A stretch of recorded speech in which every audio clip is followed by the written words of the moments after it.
This is our wonderful milkweed plant. One day I awoke and looked at the plant and it was covered in little caterpillars. Now I'm not sure whether you know, but the milkweed plant is a host plant for the monarch butterfly. Now the plant was actually doing very, very well prior to the caterpillars appearing on the leaves. But I did know at some point that we would get caterpillars that would eventually turn into monarch butterflies that would appear on the plant.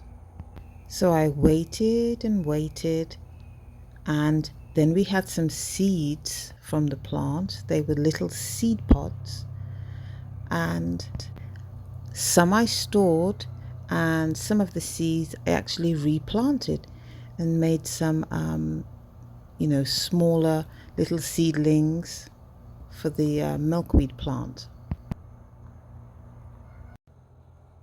Now this was a wonderful project for the children, and we incorporated this into their science activity. You can see the striking colors of the caterpillar on the actual branches.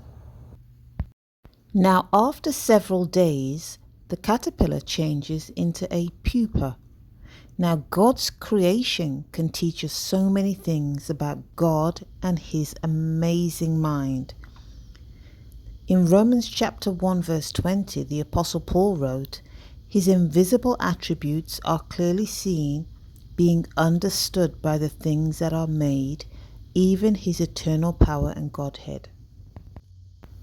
Now we homeschool our children, and it's wonderful when you're able to bring creation into their education. Every intricate detail of creation was carefully thought out.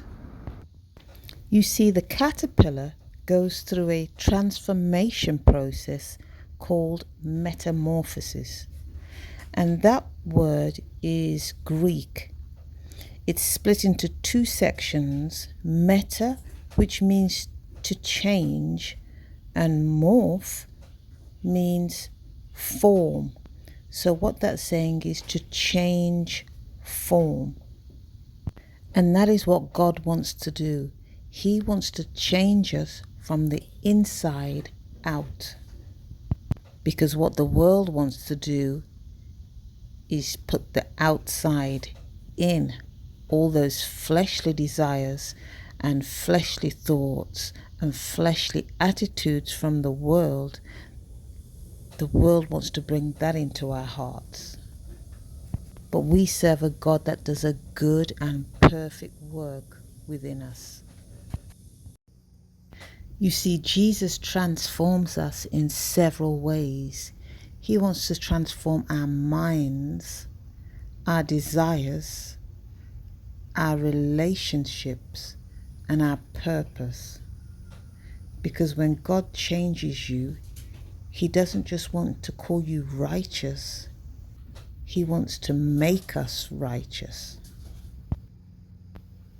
We are God's creation, and He is always at work, because God wants to work in us before He can work through us. So that is it for now, my friends. I hope you enjoyed this little video. Keep growing in your garden and keep growing in love in your heart. And until next time, it's bye for now.